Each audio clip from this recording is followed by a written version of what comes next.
Hello friends, welcome to our channel Center for Sociology and welcome to our sociology classes where we have been discussing some important concepts related to sociology subject dear friend, and in that series of lecture today we are here to discuss with you people one very important concept, that is the concept of collective conscience that has been given by one prominent French scholar Emile Durkheim.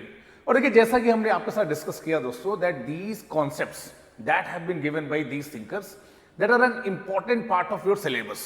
और syllabus में जैसा कि हम आपके साथ discuss कर चुके हैं that unit number 4 that deals with sociological thought और sociological thinker, that is one core unit of your paper 1, जिसमें हम आपके साथ इन सारे थिंकर्स के द्वारा दिए गए इंपॉर्टेंट कॉन्सेप्ट्स को डिस्कस कर रहे हैं। And in that series of lecture today we are going to discuss about collective conscious और एक अच्छी अंडरस्टैंडिंग बनाने की कोशिश करते हैं दोस्तों कि what exactly is this collective conscious, what is the utility of this concept, और देखिए किस कॉन्टेक्स्ट में एमिल डर्कीम ने इस कॉन्सेप्ट को दिया है। क्लास स्टार्ट करेंगे बट उसके पहले थोड़ी सी इंफॉर्मेशन मेरे बारे में दोस्तों। और लास्ट 14 ईयर से मैं आपके साथ इस सिविल सर्विसेज प्रिपरेशन की जर्नी में जुड़ा हुआ हूं। आपके कोई भी डाउट है, कोई भी क्वेरीज है, आप उससे डिस्कस कर सकते हैं। You can follow me on these channels and you can ask your queries. I will try to resolve your queries. And now we shall discuss the concept of collective conscience.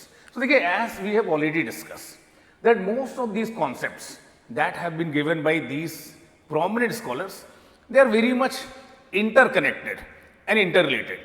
तो देखिए collective conscience is one such concept dear friend.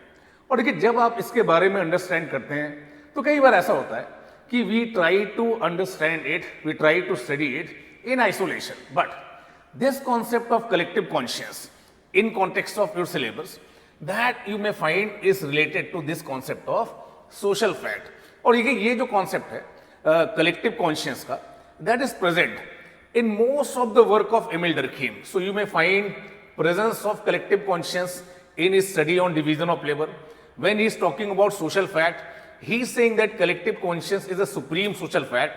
When he will explain suicide, there again he will use the concept of collective conscience, and in religion and society also this concept of collective conscience has been used. And that's why I am saying कि ये जो concept है collective conscience का, देखिए बहुत ही important concept है और कई बार हम इस पर एक अच्छी understanding नहीं develop कर पाते। तो देखिए what exactly is collective conscience, let's try to understand. हमने आपके साथ डिस्कस किया that Emile Durkheim is one such prominent sociologist, देखिए who has been credited with giving a distinct subject matter and methodology to sociology. So Durkheim had certain concerns. क्या concerns है? Durkheim wanted to give a distinct subject matter to sociology that we have already discuss that he gave in form of social fact. He was trying to give a positivist methodology in sociology, and in his rules of sociological method इन्होंने इस methodology की भी बात की जो हमने आपके साथ डिस्कस की. and he wanted to establish sociology as a distinct discipline, distinct from philosophy, distinct from psychology. तो देखिए ये सारे कंसर्न हैं एमिल डर्कीम के. बट आप सोचेंगे कि सर कलेक्टिव कॉन्शियस क्या है? तो देखिए collective conscious Durkheim says in a very simple manner. We have already discussed about social fact. हमने आपके साथ social fact के बारे में पढ़ा कि they are external, they are general, and they put some constraint on us. Such facts are known as social facts.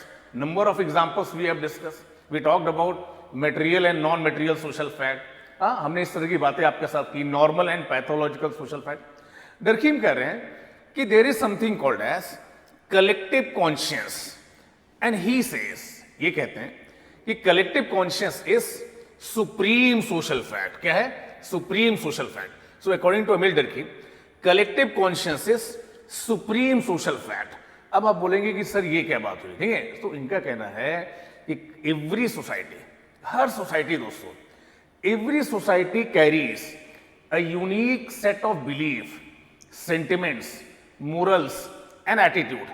Sum total of those unique set of sentiment, belief, values and moral attitude, that is known as collective conscience. Collective conscience is something through which you can distinguish your society from other society. हमारी society में तो ऐसा है, उनकी society में ऐसा है, हम लोग इसे सही मानते हैं, वो लोग इसे गलत मानते हैं. So that is something called as collective conscience, and such collective conscience, dear friend, he is saying it is a supreme social fact. और अगर मैं आपके साथ टाइपोलॉजी में बात करूं तो it is a non material social fact. Non material social fact क्या होता था? जिसे आप देख नहीं पाते थे, जिसे आप देख नहीं पाते थे, जिसे आप ऑब्जर्व नहीं कर सकते, but yes you share it. So जब हम सोशल फैक्ट की बात कर रहे थे तो हमने आपके साथ डिस्कस किया था social facts are those ways of collective acting, thinking and feeling. So collective conscience being a non-material social fact, समझने की कोशिश करिएगा, being a non-material social fact, it is there in your society, it that gives a kind of resemblance, जिसकी वजह से हम सब एक जैसे हैं दोस्तों. If we are Indian, we are Indian, we carry a sense of Indianness. That Indianness, that is collective conscience. वो Indianness ही क्या है? कलेक्टिव कॉन्शियस है. तो देखिए, your patriotism, nationalism, constitutionalism, these are example of collective conscious. But देखिए, आप में से कई लोग बोलेंगे कि सर बहुत ज्यादा क्लियर नहीं हुआ, बहुत ज्यादा क्लियर नहीं हुआ. तो देखिए, इसीलिए मैंने आपको बताने की कोशिश की है कि sum total of believes, sentiments and moral attitude that we carry being an Indian और being a member of any society. Society में कलेक्टिवली जो वैल्यूज, सेंटिमेंट्स, मोरल एटीट्यूड लोग शेयर करते हैं, that is known as collective conscious. इसी को क्या बोल रहे हैं? कलेक्टिव कॉन्शियस बोल रहे हैं. तो set of belief and sentiments, morals, attitudes that are shared by average member of society, that is known as collective conscious. तो देखिए, कलेक्टिव कॉन्शियस क्या है? आपके माइंड में जो है कि ये सही है, ये गलत है, हमें ऐसा नहीं करना चाहिए, उनके लिए सही हो सकता है, हमारे लिए सही नहीं है. तो that is society that exist at your psychic level. तो क्या है? Society that exist at your psychic level and it is there in form of general value system. हमने आपके साथ ऑलरेडी डिस्कस किया कि what is desirable, what is undesirable, what you should do, what you should not do as a member of society. When you carry it, when you internalize it at your psychic level, that is collective conscience, using which you can distinguish one society from other society. और देखिए, ये जो collective conscience है ना दोस्तों, ये आपके अंदर है, आपने इसे इंटरनलाइज किया हुआ है as a part of your socialization process. इस सोसाइटी में ग्रो होते हुए through your experiences, through schools, college, you have internalize it. So within India, wherever you go, in any part of India, North India, South India, North, everywhere, you carry this collective conscience, dear friend. Even outside India, when you go, you carry this collective conscience in form of an Indianness. तो ये जो collective conscience है, irrespective of the fact, wherever you have been living, that you carry within you such set of the values, such set of the norms, belief, morals and attitude. They are known as collective conscience. Society at your psychic level, a supreme social fact, जिसके बारे में बात की. देखिए, तो देखिए, अगर और ऑब्जेक्टिवली आप बोलें तो अगर मैं आपको बोलूं, देखिए, in terms of collective conscious, the kind of the values, the kind of the morals, the kind of the norms, the kind of the belief that Indian society carries, that is remarkably different from Western society. In your social issues classes or Indian society classes, अब ऐसा पढ़ते हैं कि features of Indian society, Indian society के features क्या हैं.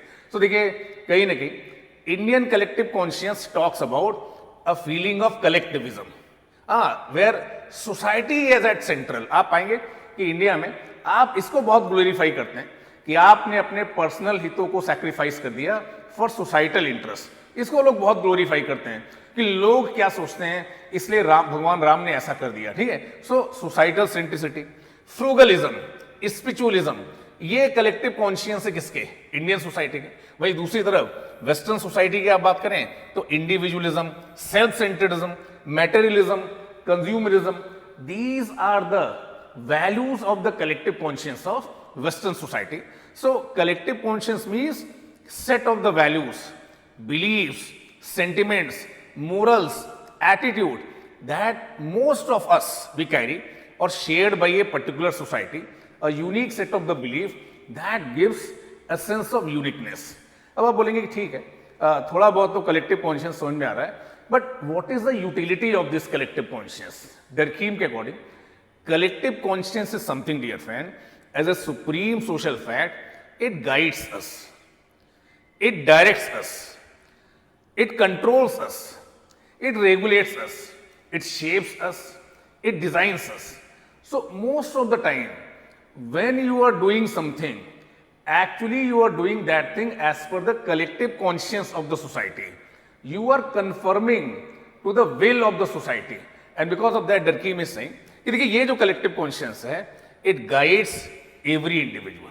आप भले ही इसे देख नहीं पा रहे हैं, you are not able to visualize it, but that is diffused throughout society, it is spread throughout society, and that's why he is saying it is a supreme social fact. Ab if you act as per the collective conscience of the society, if society wants that you should perform on the dimensions of achievement, different dimensions of achievement, if you act as per collective conscience, definitely you will be rewarded. आपको क्या मिलेंगे? Rewards मिलेंगे. But if you act against collective conscience, then collective conscience will punish you. Collective conscience demands that such person should be given punishment. So अगर आप collective conscience के according काम करते हैं, so definitely you will be rewarded. और इससे collective conscience खुद को rejuvenate करती है. बाकी लोगों को लगता है हमें भी ऐसा करना चाहिए, we will also get reward.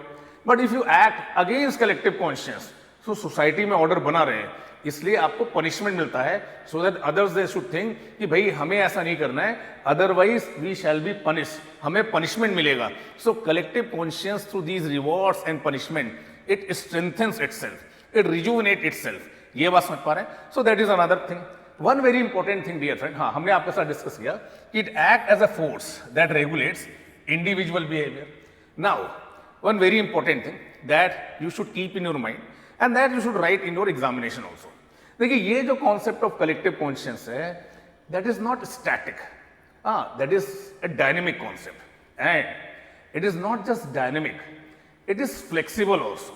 तो देखिए जब आज आप बात करते हैं इंडियन कॉन्स्टिट्यूशनलिज्म की या कॉन्स्टिट्यूशन में जो वैल्यूज हैं, right now they are the collective conscious of Indian society.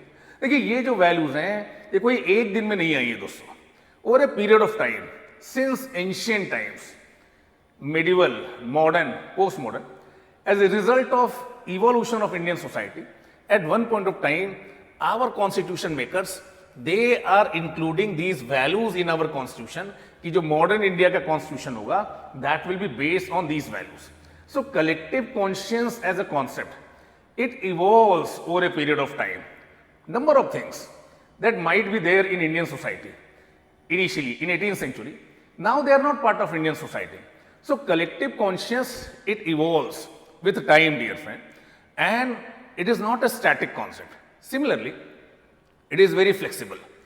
जब आप ट्रेडिशनल सोसाइटी की बात करते हैं, then you can clearly say that these are the certain values of traditional Indian society. But आज आप एक ग्लोबलाइज्ड वर्ल्ड में रह रहे हैं. Nowadays we have been living in a globalize world, dear friend. और जब देखिए आप एक ग्लोबलाइज वर्ल्ड में रह रहे हैं, तो society like Indian society, American society, French society, Japanese society, ऐसा हो सकता है डियर फ्रेंड कि collective conscious of all the societies, they are constantly interacting with each other, they are constantly interacting with each other, they are trying to influence each other, one of them might be able to overshadow other. So इस तरह का continuous exchange चल रहा है among various collective conscious, and in that process very often it may happen that certain values, certain beliefs of Western society, they are entering into Indian society. आज की date में आप बहुत सारे ऐसे लोग को पाएंगे, they are guided by individualism, they are guided by risk taking, they are guided by achievement motivation. You may not find these values in traditional Indian society. So in this manner, collective conscience is a flexible, where you will find that number of collective conscience, they are frequently interacting and overlapping with each other, and in that process, number of new beliefs, new sentiments, we are inculcating within Indian society. अब देखिए, if you talk about utility of this concept of collective conscience. So this concept, which is highly dynamic and highly flexible, it gives you a chance to evolve as a society. Number of practices that might be stagnant practices, bad practices, you may remove as a form of evolution of collective conscience or interaction among various collective conscience. A number of good practices, number of modern practices that you may inculcate within Indian society. So देखिए, collective conscience is a supreme social fact. It is a set of the values, norms and beliefs that are shared by every society in a unique manner. It is a dynamic concept.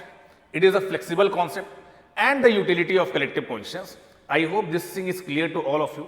और इसके लेकर आपको एक अच्छी understanding बनी होगी. So in this manner, number of other concepts we will bring before you people related to these thinkers that are very important from your syllabus point of view.